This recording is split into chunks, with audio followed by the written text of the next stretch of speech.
I think it's important that we talk about the tragedies and the lasting impact they're going to have on the mental health of not only the community, but all of our kids. For those that were injured, those that witnessed it, whether they were present at the rally and parade or whether they watched it on TV, and especially for all of our first responders and all of our healthcare workers who were down there responding, whether in the event itself or afterward to the tragedy as they came. We had teams located at Adele Hall, and they executed flawlessly. I want to thank each and every one of them from the bottom of my heart for doing what they do best and bringing our A game. It's their commitment to the community, to the kids, and to every single one of us that makes this an amazing place to be, Children's Mercy and Kansas City. I want to make sure that the teams that were on site understand that the way those kids came to us, triaged beautifully, packaged, allowed us to treat every single one of them in a manner that nobody else can do.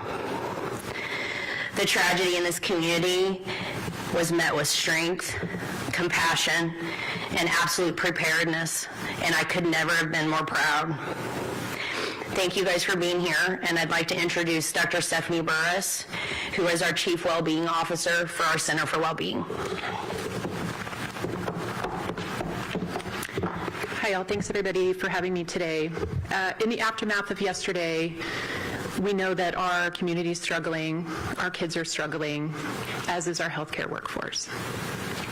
No celebration should be ended in a violent act.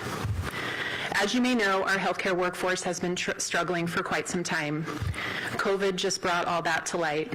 And so events like yesterday really bring home that we need to support our healthcare workforce. And that is part of my role and my team's role in the Center for Wellbeing, is making sure all of those first responders and all those amazing healthcare workers that responded yesterday with grace and dignity and to their best of their ability in their training. We are all grieving as you are. Many of our staff have young children, and they were concerned about where they were at and couldn't locate them. Yet they showed up and they took care of the kids in the best way they knew how. Now our role is to support them. We are all grieving and will grieve in different ways.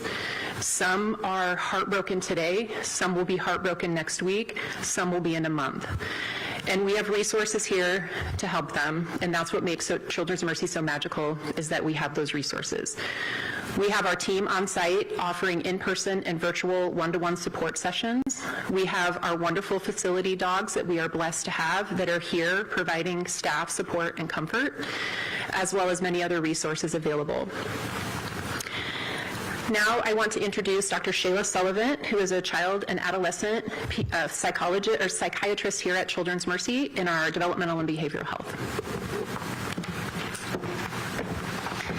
Thank you all for being here. I'm here really to help provide some guidance on how to talk to your children through this senseless tragedy. And I want to just acknowledge that I don't have any magic. I don't have any magical words. I struggled with this conversation with my own children last night. All of us are tired of having this conversation. So I want to encourage you to do what you can, and one of those most important pieces is to be present. We are all very busy, and we are all really struck by this awful tragedy like so many other communities across the nation have experienced.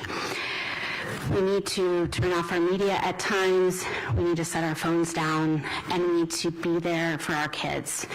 We need to listen first.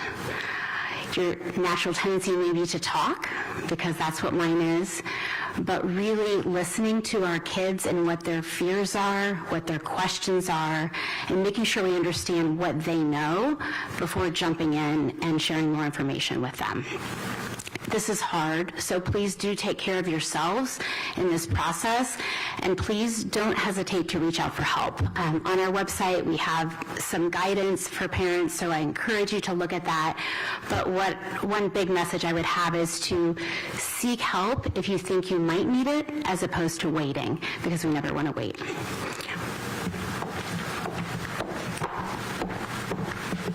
All of the resources that we've talked about are available on our website for those of you who are watching, and are available for our team as well.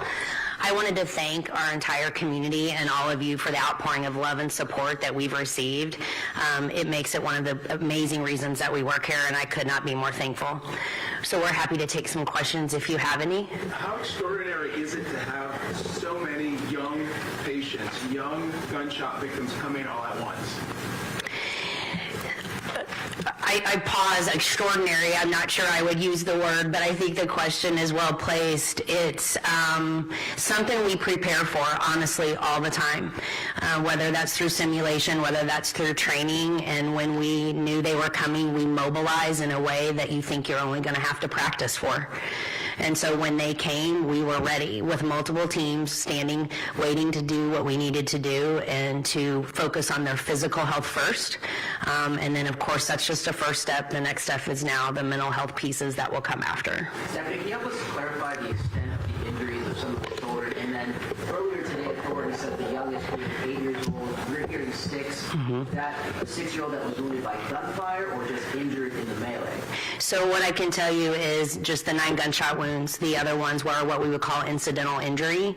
And I would tell you that they were from ages 6 up. And the 6-year-old, I cannot comment on which injury they had. You mentioned the struggling workforce in the past. Can you speak to if that played a role at all in what happened? I know obviously you said that the teams were ready and they mobilized and they were active, but could it have been improved if, there were more medical staff on hand, or can you just comment about the struggling workforce in general at your hospital? Sure, I'll have Steph comment on that and then I can add to that. Thank you. I don't think that our first responders and those that took care of any of the patients in the hospital could have done any better. As Stephanie said, we're armed and ready to go, and they did what needed to be done. When I say struggling, they're struggling just like you and unbelievably heartbroken that this happened in our backyard. And we all train for this. We're all prepared to take care of these children, but it doesn't negate the fact that it's still not normal for people to see many, many people wounded by gunshots. And so they are really struggling emotionally, not struggling showing up for the kids. They did their job to the fullest. Now we're here to support their mental and emotional well-being going forward. I think a lot of us were shocked when we heard that 9 children were shot yesterday, and probably feeling relieved today that so many children have been discharged. The 3 who are remaining, can you just describe maybe what additional challenges they may be having? I can just tell you that the 3 that are remaining, we expect a full recovery. I can't give any more detail than that out of respect for their families, but they are stabilized, they're doing well, and I think prayers and hope for them is exactly what they need. And Stephanie, one more, back to the mental health element of all this. The incident is over, but the lingering effects will be there for a while. We're hearing that a lot of kids called in out of school today. Do you expect to see that? What are the lingering effects that you're worried about? Yeah. So we're extremely worried. This is coming on the heels of a pandemic where rates of anxiety and depression doubled for young people. We have a mental health campaign that we've already been working on to expand our breadth so we can reach more kids. And now we have more kids that have experienced trauma. So yes, we're anticipating a huge increase in need in our community, and we're actively working on how to respond to it effectively. But it's a big task. Stephanie, since you're speaking for the families here, what can you tell us about what they've been telling you, what they've been feeling, seeing their kids in this situation that, frankly, no parent should ever have to see their children in? Right. The comments that we've received so far of thanks from them at this point, I want to go back to a comment I made last night and how they feel and how we responded. They're fearful. They're scared, and what they need from us in the community is support and reassurance that the first step that we can give them is back to physical health, and the next step that we'll offer is back to mental health, and how do we work to make that child and their family whole again.